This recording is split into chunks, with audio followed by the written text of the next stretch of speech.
Hello, everybody. My name is Buitink, and after a few months of inactivity, it's my pleasure to have another interesting conversation again about our financial system. This time with George Papakonstantinou, I hope I pronounced correctly, the Greek Minister of Finance during the years 2009 to 2011. He recently published a book, Game Over, about his years as a Minister of Finance and the years that followed.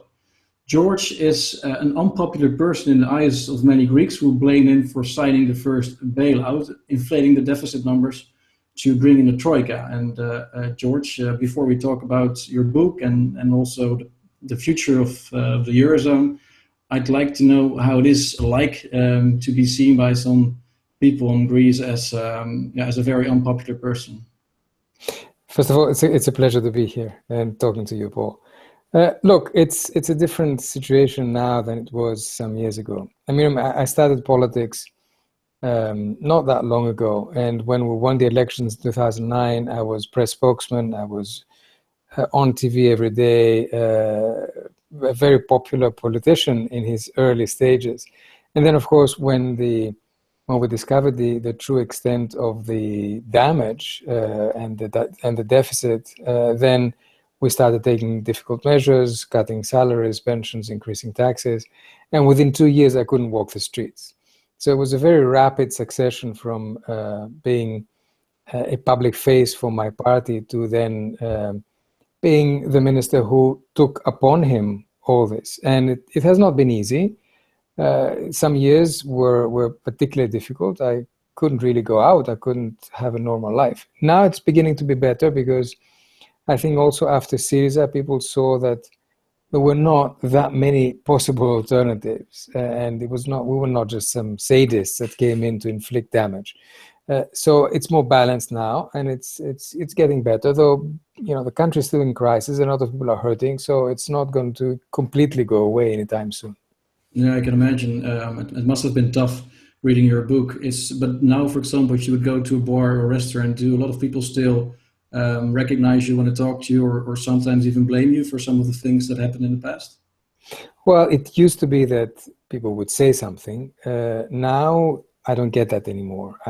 You can always get stares, of course. You will get some remarks from far, but what I also get increasingly, which is very nice, is people coming up and saying, "Look, we now realize that what you guys did back then was necessary, was unavoidable," and some thanking me for what we did. So, it balances out, and it is, I was never a career politician. I was never in politics for the long haul. I happened to be in the worst possible position, in the worst possible post, at the worst possible time. It was the mother of all battles, and you get scars, but you move on. Yeah, so it was especially, of course, at first you're just a messenger of the bad news. And in 2009, the deficit was much higher than was reported. And you found that out, and also you had to make it public. And a lot of people, of course, have a tendency to shoot the messenger. So I can imagine that was the kind of situation that you were just the bearer of the bad news. And in the book, I say that we were the ones who, when the party was over, because the party was already over, we switched on the lights and we told everyone that it was finished. And nobody likes somebody who breaks up a good party, because the country was for a very long time living beyond its means. It was, we had a state that didn't know how much it was spending and where, and didn't know how to collect taxes in a fair way. And we had an economy which was based on loans and imports without exporting. So this couldn't go for very long, and it crashed in 2009 after the global financial crisis. Yeah, you were also involved in a trial. You got hold of information about a list of Greek people having stored money outside of Greece. And could you tell our viewers a bit more about that? And this is one of the situations where you're trying to do the right thing, and the way you're doing it gets you into trouble. I tried to get some information on Greeks having moved money abroad and evading taxes that way. I brought that information to Greece. It was not easy to get it investigated. There were legal issues because this was stolen information. This was the infamous falciani list from that was stolen from HSBC. And then I left office, and a couple of years later, somebody claimed that I had taken some names out of that list, which were my relatives. So there was a whole trial around this.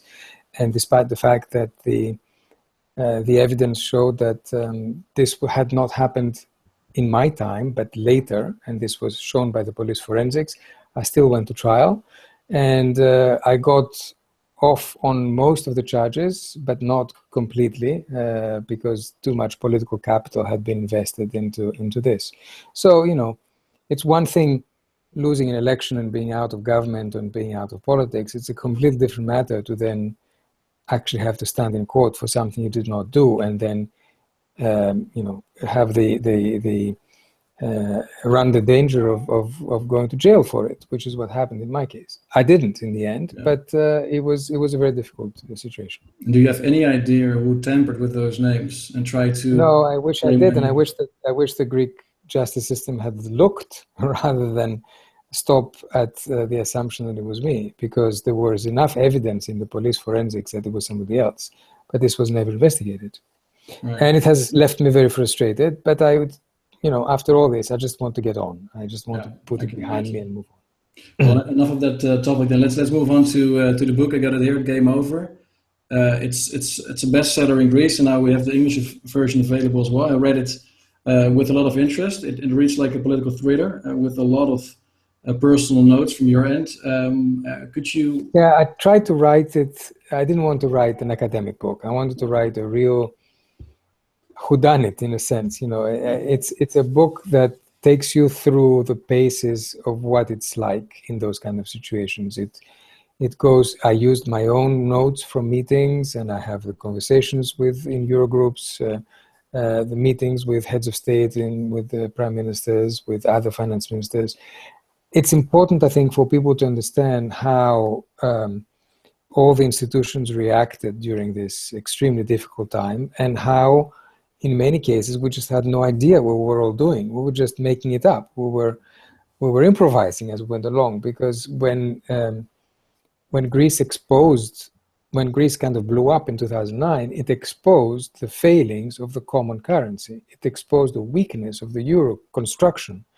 And it necessitated a complete rewrite of those rules, and it took a long time for that to happen. And one of the most fascinating aspects about it that I find is how decisions were taken, how people interacted, how the different personalities played a role, and that's what I try to convey in the book.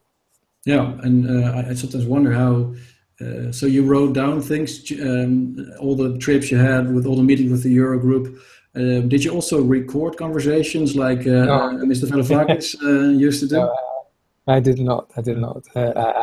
But I kept notes, not because I want to write a book, but because you must have a great memory as well, I guess, being able to I had to reconstruct it. I was taking notes as people were speaking, because it was important in those circumstances to know what the position of X, Y, Z is, so as to be able to have your own position and counteract the arguments and put your own arguments across. So I had decent notes, and then a good calendar, so I knew what I had done when, and I reconstructed this little by little. And in fact, it was these calendars, these personal notes, that became the backbone of the book.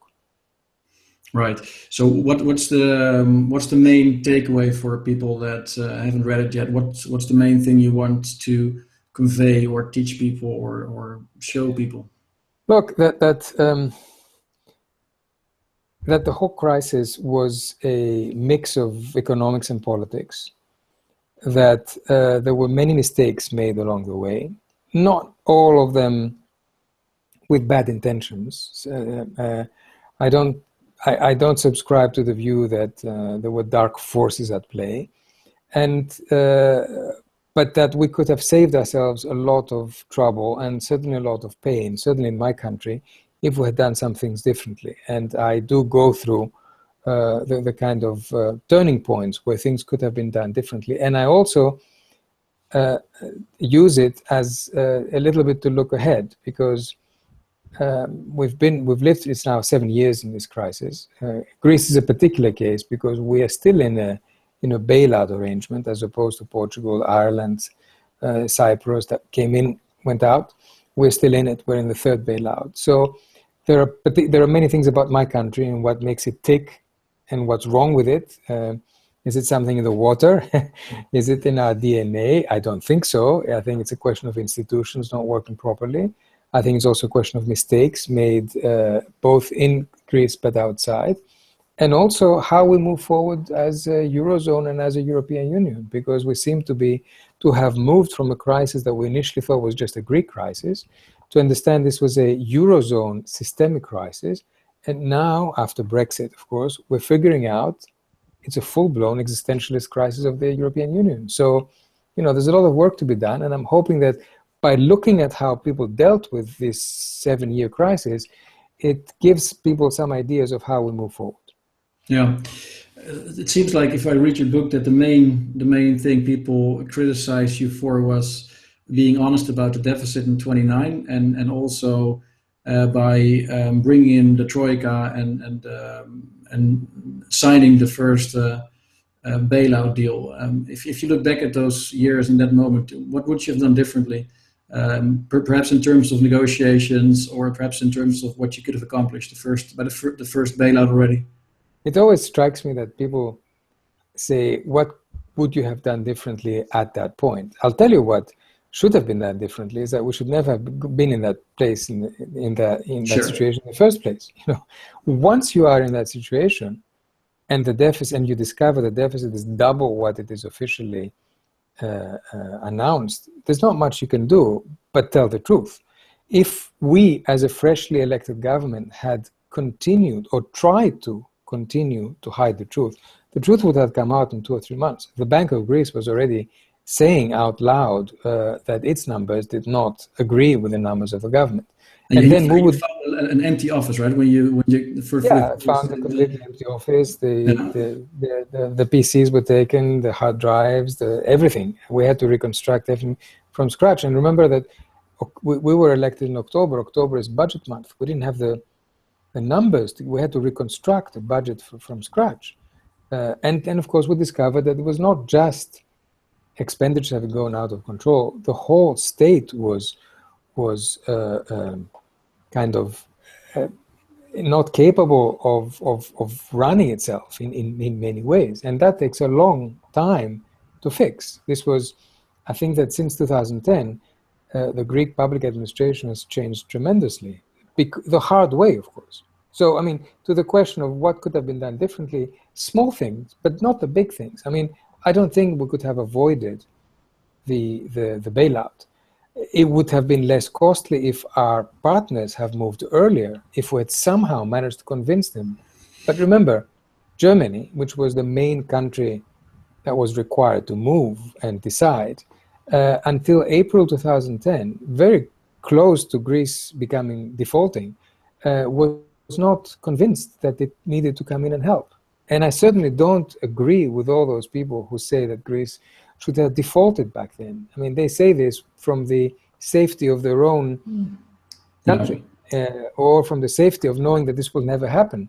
But if we had defaulted back then, from one day to the next, we'd have to cover a huge 24 billion primary surplus, deficit, which means, we wouldn't have money to pay anyone, salaries, pensions, basic public services will descend into complete chaos. So what the bailout did is it bought us some time to fix these things, of course, with a lot of pain.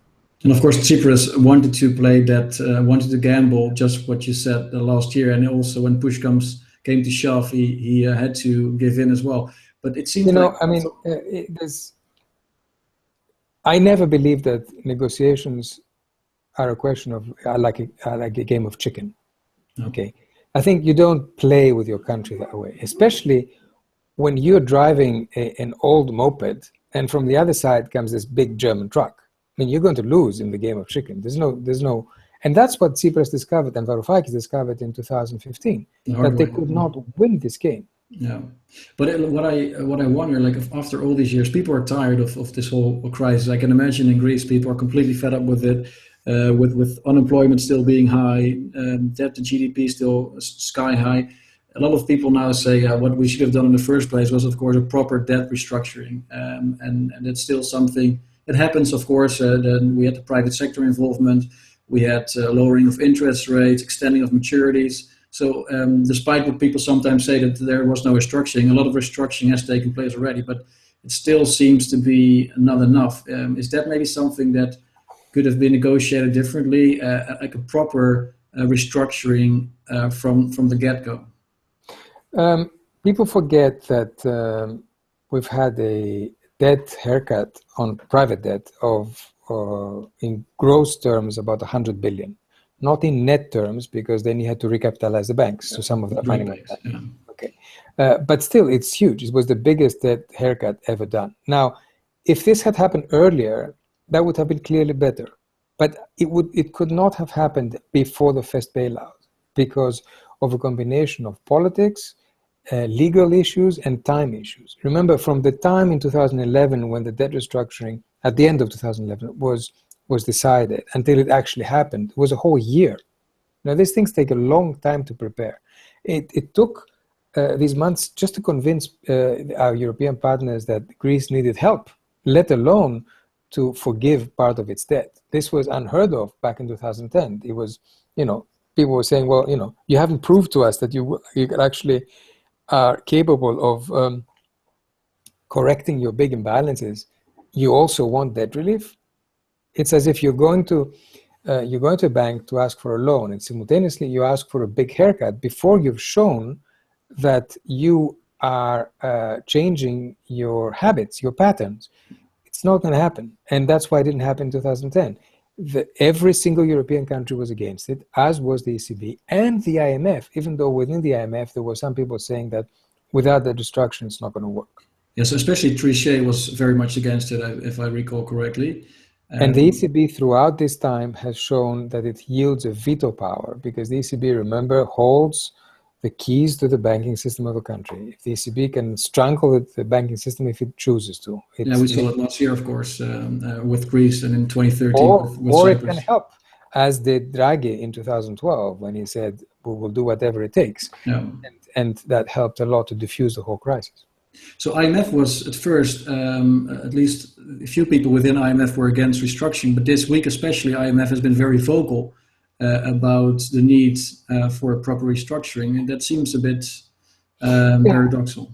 I think that everyone has learned from mistakes, and most people have, including the Europeans, have come to realize that after all this, and after losing 25% of GDP, which 25% is for the viewers out there. Huge. Greece lost 25% of GDP over the past 7 years. It's clear that the remaining economy, the remaining 75%, cannot withstand the debt load.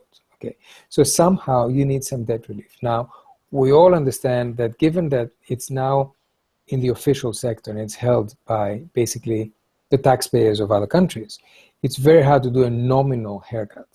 That won't happen.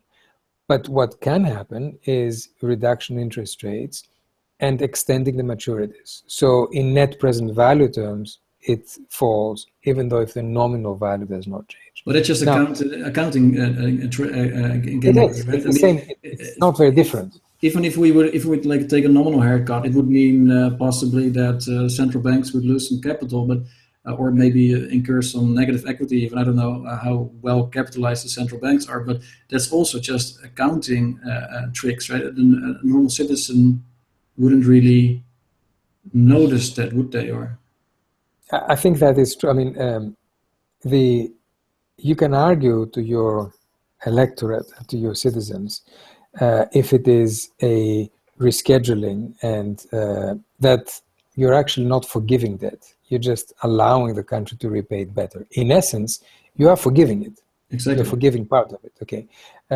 But it is much easier politically to do the extension of maturities and the pegging of the interest rate. So this is why European countries, because the IMF is not cutting down on any of its own debt, because remember the IMF has the status where to be able to continue to lend around the world, it never does a restructuring on its own debt. So it's the debt of the European countries. So they have clearly said, we will not do any nominal haircut, but we will do as far as is necessary, some extending of maturities and reduction in interest rates. Now, the disagreement now is that a number of countries, mostly Germany, think that this is not so urgent, this can wait, and it doesn't have to be done to the same extent that the IMF does. I think the IMF is right. I think the IMF has finally recognized that the way Greece is at the moment, it cannot run the very high primary surpluses which are necessary in order to make the debt sustainable. Therefore, some kind of debt relief is required beyond what was decided last week, which are these short-term measures. Because Germany wants a primary surplus of 3.5% from 2018 onwards for like 10 years in a row. Right. Which, okay, has happened before, but not after you have lost 25% of your output. I mean, this is the main problem here. Yeah. It's a lower primary surplus than the original one we started with, which is even higher, 4.5%, 5%. But still, where the economy is extremely weak to be able to sustain those kind of surpluses, it needs some breathing space, at least for some years, lower surpluses to be able to grow. So do you think they will just, in their negotiations, the Greek government and Eurozone creditors, will they just muddle through for many more years, like the nightmare scenario for Stiglitz? Well, this is a real danger. I mean, it's ironic because until a few years, until last year in 2015, Greece was really the main topic of discussion in the Eurozone. Okay, now we are no longer threatening to bring down the house, and in that sense, Italy is. we're not as, Italy is now a big question mark. You have the UK, you have Brexit to worry about. So my fear is that Greece will be just given enough relief to be able to keep going as it is, but not the big push to get out of its situation, start growing again in a robust way. So we will be left in a little corner, basically ticking away, but not really reforming. Like this is why a zombie economy for a minute. That's a horrible outlook, especially for the youth. It is, and that is, I mean, because it's the young generation that gets to feel this the most, because unemployment amongst the young is double the average, the overall unemployment. So what I keep telling people is, look, don't get lost in this idea, no, we're not going to give you any debt relief because you're not going to reform if we do. You need both at the same time. You need to have debt relief conditional on continued reform, because the country needs reforms. I am the first one to say that debt relief by itself is not enough. If we don't do institutional reforms, we're not going to grow again, and we're not going to have a modern, sustainable economy. And is that sort of the blessing in disguise then, that because of the bailouts, because of the memorandum, and because of the Troika, at least there was a push for reform for example, in your department, for the first time you were using budgets and sanctions and forecast, in a sense, you got to professionalize your department because of Troika's involvement, or would you state differently? That is true, and not just in my department, but in people underestimate the amount of structural reforms, from expenditures to revenues to pensions to the ability to set up a business to the way that the labor market operates to privatizations. You have a whole array of things that have happened. Not enough, not completed yet, I agree, but still there's a lot that has happened. This cannot stop. We need to continue this, because that's the only way for the country to be able to be productive in the future. Yeah. So let's talk a bit about solutions here. In your book, you kind of criticize Varoufakis for being, I think, quote unquote, an irresponsible game theorist when he was working on the Plan B, the famous Plan B. He hacked into state computers or whatever he did, but he wanted to create a parallel currency, as it looks. What is irresponsible about planning for an alternative? Or actually implementing one already to make sure that when something bad happens, like the ECB pulling the plug, at least you're able to continue the economy with a different money. First of all, we don't really know what was being planned or not. I mean, this is all speculation. He is denying that there was such a plan. If there was such a plan as it is described, it's a joke, because you cannot turn an economy which where its entire debt stock is denominated in euros, you cannot simply from one day to another turn it into an economy running on scrip, on your own kind of ersatz currency. You become Venezuela, basically. That's what happens. Greece is importing all of its energy, the vast majority of its medicines, a lot of its food. So if you actually go on a collision course and you somehow decide to switch to a national currency without agreeing this with your partners, you become an international pariah. Your banks have absolutely no connection to the banks in the rest of the world. So the economy, from one day to the other, has zero liquidity. Your debt multiplies because it is denominated in different currency, which your currency depreciates. And you simply cannot provide the basic services to your people. So I never believed that a plan B can work. And when you actually start discussing it and preparing such a plan B, you are already pushing yourself in that direction. Yeah, that's always the risk, of course, with the plan B. Like also in Holland, Dijsselbloem also had the Dutch central bank draw up a plan B. But as soon as you start talking about plan B, then people lose faith in plan A. So a plan B is always a bit of a secret thing, which I understand from a political point of view. But there are many countries across the world, also throughout history, that had parallel currencies. For example, in Peru, most of ordinary commerce takes place in a local currency, but real estate, for example, transactions take place in the dollar. And also, look at the US. When they were still under the rule of Britain, they at some point introduced continental scrip in order to get rid of the pound to a certain extent. So it's to me, it seems like at least it's worth a try, because it could always be that Schäuble decided to let Greece go, and then you would have nothing. It's being empty-handed in such a situation doesn't seem to be a very great prospect either, because you have no leverage if you don't have Plan B.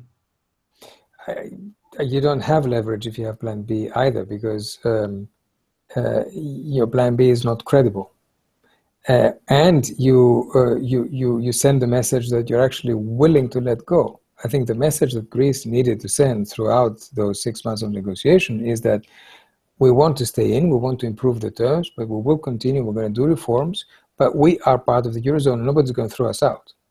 Instead, the messages we're being sent is that, well, maybe we want to leave. Well, if you maybe want to leave, then you encourage also some people, and there were many of those in Germany, who want to push you out. Especially Schäuble, you think, or was that not the case? We don't know, but I think that he clearly became increasingly convinced that a smaller Eurozone would be more controllable, and that maybe it would be better off for the rest of the Eurozone for Greece to exit. It would certainly not have been better off for Greece. Look, there's two different questions here. Should Greece have entered the Eurozone in the first place is a different question from should Greece leave. Yeah. People can make a decent argument that Greece was not ready to enter the Eurozone, okay, and that it certainly should have done many things once it entered. That's fine. But to argue on exit is a huge leap of faith. I have not seen a single serious analysis of the costs of exit. What people say, and even well-known US academics, they say, well, you're going to go through a difficult few years, but then it's going to be all right. Okay, well, I want to know how many of those years are going to be, who's going to bear the cost, because you can be damn sure that the cost is going to be borne by the weakest in society, the ones who don't have money abroad, the ones who depend on their earnings in whatever currency there is, and don't have the ability to use a parallel currency to buy stuff. And then, what is that? What is it what's going to compensate this cost? Is it just going to be tourism? We think that tourism is going to save the country by itself? Yeah, well, also, of course, if you have a new currency, and it would be, of course, devalued against all the other currencies, so your exporters would have it easier compared to the situation you're in right now. Yeah, but remember that exports are a very small part of the Greek economy. Yeah.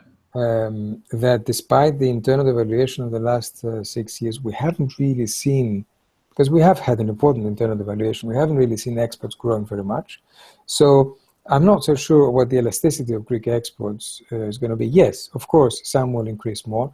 A lot of our exports depend on imports as raw materials. Okay, so Greece would become cheaper as a tourist destination, but we're doing fine with tourism. Tourism is it's never been your problem. it's not the problem. No, and if we just if we look at the future, there's a lot of voices saying we need more political integration. One of the most important parts of the book always, of course, is the epilogue, the afterword, and in yours was also interesting, but also a little bit vague, because I don't really see here whether you are in favor of more integration or not, because you say those of us who believe passionately that the only way forward involves deeper economic and political integration. Are you in favor of deeper economic and political integration, or not so much? Well, those of us that believe passionately, I think, is a fairly strong statement, don't you think? Yeah, it remains okay, but maybe I misread it. But so you're very much in that sense. You're then on the same page as Varoufakis, then. I am. I don't know if I'm on the same page as Varoufakis. I'm certainly in favor for deeper political integration. I'm also in favor of a different economic policy in Europe. I mean, I don't think that the policy that we're running at the moment is going to get us very far. I think that we need to rebalance policy. I think it's clear that we have gone too far in the direction of the kind of ordo-liberal German orthodoxy. I think we need a looser monetary policy. We need a more expansionary fiscal policy at a community level. We need mutualization of debt.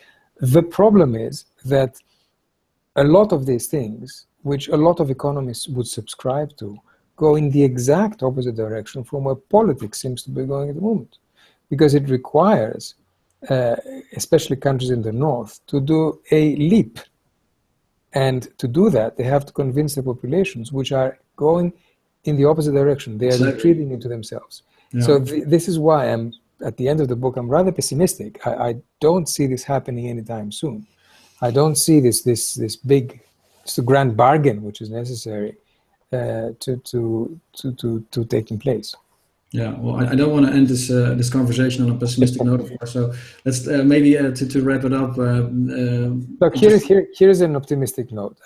We've all seen 2016 as being a terrible year, a year in which we had the Brexit vote, we had Donald Trump winning in the US, a year in which we thought that you have this kind of populist wave taking everything. Well, and many people are now worried that 2017 is going to be a continuation of that. I don't think so. You may see 2017 as being a backlash to that, and to regain kind of stability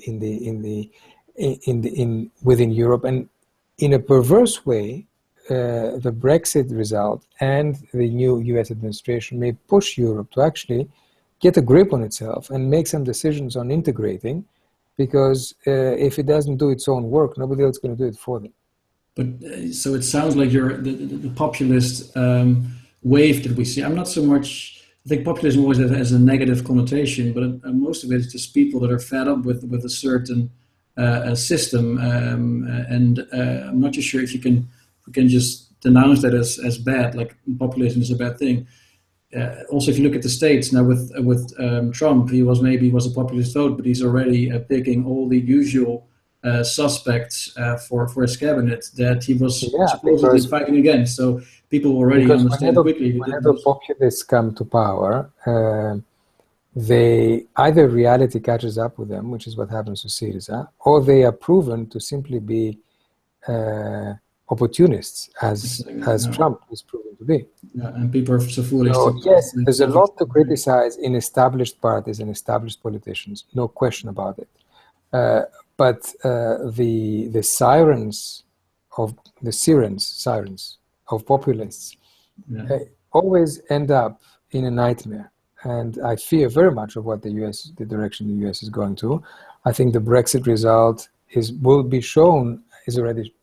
certainly be shown to be disastrous for both the UK and for Europe, more for the UK than for Europe. Yeah. And similar voices, I think, are not helping the cause of preserving what's good, but changing what isn't. Yeah, hopefully there will be some sort of equilibrium and a new rebalancing of society. So for you personally, what's next? I mean, I know you have a lovely Dutch wife, so perhaps you can spend some time here at some point. We can have a beer. But what is your? I do have a lovely wife, Dutch wife, and 2 kids who are studying both in the Netherlands. So I spend some time in the Netherlands. I'm no longer involved in politics. I mean, I remain active. I write, I speak a lot, and I want to sort of pass on the experience of what I went through, for better or for worse. But I'm looking at other things, teaching, advisor work in the private sector. Certainly no longer being involved and running in elections. No, I can imagine. Well, thanks for making time available to talk to an unprofessional citizen journalist like myself. It's a pleasure. There's a lot of criticism, of course, on mainstream journalism, and the good thing about YouTube these days, of course, on the internet, is that you can just, if you have questions, if you read a book, you just contact the author and ask him the questions. So thanks for making the time available, and let me know whenever you're in Holland so we can possibly continue our conversation. We'll certainly do. Thanks very much. Thanks so much, George.